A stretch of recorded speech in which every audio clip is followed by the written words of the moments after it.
Francisco 49ers are moving on from linebacker DeAndre Campbell, refusing to go into the game during Thursday night's loss. DeAndre Campbell, he didn't play and he went into the locker room at some point. Yeah, he said he didn't want to play today. It's my favorite time of the year where these nationally televised games at the end of the season start to have a little bit more meaning. This is typically the time of the year where we do our post-game recaps. And although we're a little bit late on this one, this last Thursday night football game between the LA Rams and the San Francisco 49ers was very significant. There was a lot on the line in this divisional matchup, and it seemed like we have an idea of where the San Francisco 49ers currently are. So before we get to the content, we are less than 16,000 subscribers away from reaching a huge milestone on this channel, 1 million subscribers. So if you want to help us get there before the new year, make sure you subscribe and turn on our notifications to help us reach that goal. And now that we get all that out of the way, break!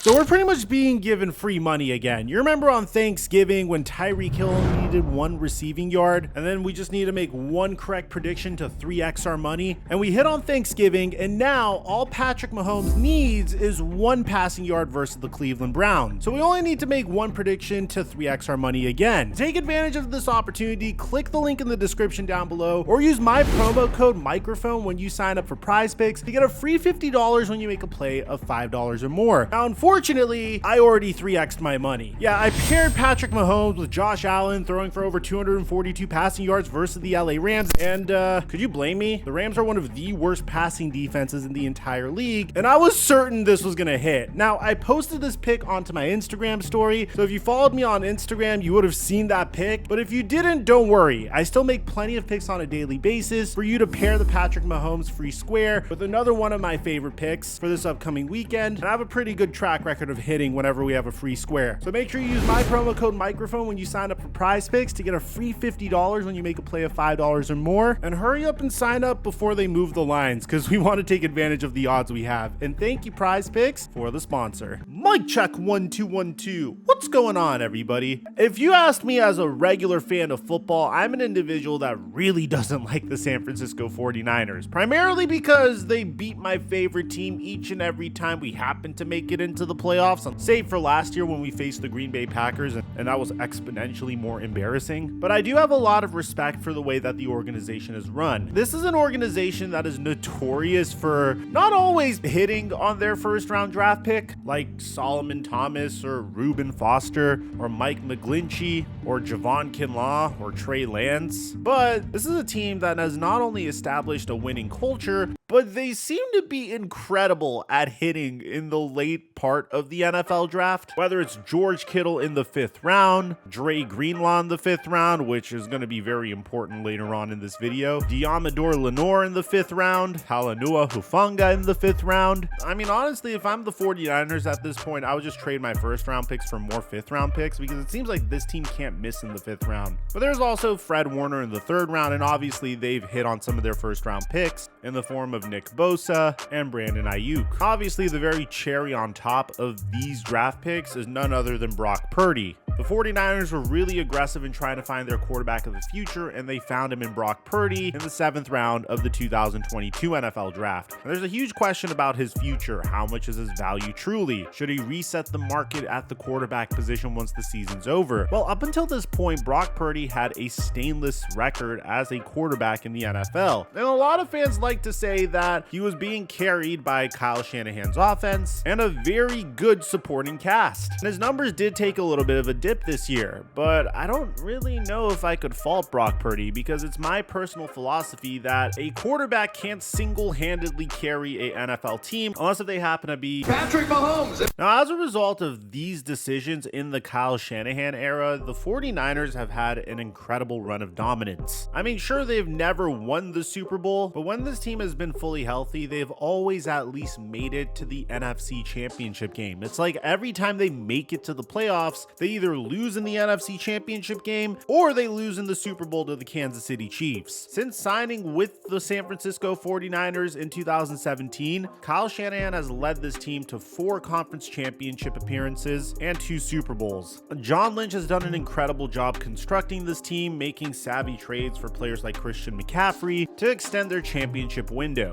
But this past year was completely different. You see, starting all the way in the summer from Brandon Ayuk demanding a contract extension, eventually getting the contract extension, and then suffering an injury in the middle of the season, or Christian McCaffrey starting out the season with an injury that required him to fly out to Germany to receive treatment, only to return for 4 games and then suffer a season-ending injury again. In the beginning of the season, the 49ers had Jordan Mason taking Christian McCaffrey's spot, and he looked like a star in the making, but even he suffered an injury, and it just gets worse from here. In the beginning of the season, Ricky Pearsall got shot and was out for a month and a half before returning to the 49ers, which in of itself was remarkable. But all over this team, there is plenty of injuries. Trent Williams was injured, and Deebo Samuel isn't injured, but I don't know what's going on with him. I mean, this man magically just lost the ability to play football ever since he got his contract extension. Now, if you guys remember in the offseason when we were covering the Brandon Ayuk saga, I said it was way more likely for the 49ers to trade Deebo Samuel or cut Deebo Samuel than retain him. And given his body of work since his contract extension in 2021, it's easy to see why. Not only would the 49ers save a tremendous amount in cap space if they were to let him go, but he's clearly a shell of his former self. Deebo Samuel has had a knack for dropping catchable passes this year, which is even more significant considering the fact that the 49ers are without Brandon Ayuk for this season. And things got so bad that Deebo Samuel even took to Twitter prior to this game to discuss it. In what was one of the funniest moments in the NFL this year, Deebo Samuel tweeted that he's not struggling at all, he's just not getting the ball. Shrug emoji. He got slapped with this hilarious community note saying that he leads the team in drops, he is struggling. As a result, Deebo had to delete this tweet, and when he had an opportunity to hold himself accountable, this is what he had to say. You have a tweet that got a lot of attention yesterday.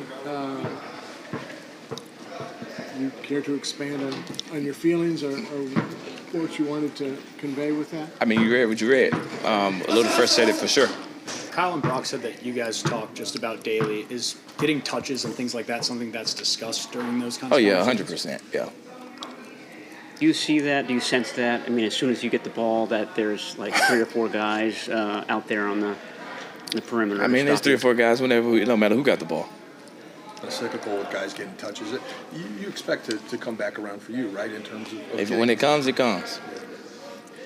You would think after seeing what happened with A.J. Brown and Jalen Hurts over this past week, which, by the way, they squashed their beef over the past week as well, that Deebo Samuel would take a different approach, maybe hold himself a little bit more accountable here. But no, he decided to just fan the flames even more, which was significant because the 49ers were fighting for their lives in this crucial divisional matchup versus the Los Angeles Rams. The NFC West is typically one of the most competitive divisions in football, and this year it is as well, but in a much uglier way. I mean, going into this game, the Rams were 7-6, the 49ers were 6-7, so clearly the 49ers, who are at the very bottom of this division, needed a win if they wanted to keep their playoff hopes alive. And in what was one of the most ugliest games I think I've ever seen, Deebo Samuel just completely sabotaged his team. And it wasn't just Deebo Samuel, it gets way sadder, but we have to cover Deebo first. You see, Deebo Samuel started his masterful performance by deciding that he was going to play as a member of the Los Angeles Rams. On this 1st and 10, Deebo Samuel decided to tackle Isaac Guerrero behind the line of scrimmage. And right when you think it can't get any worse, Deebo Samuel essentially lost the game for the 49ers on 3rd and 10 in a crucial situation versus the LA Rams in a game where touchdowns were non-existent.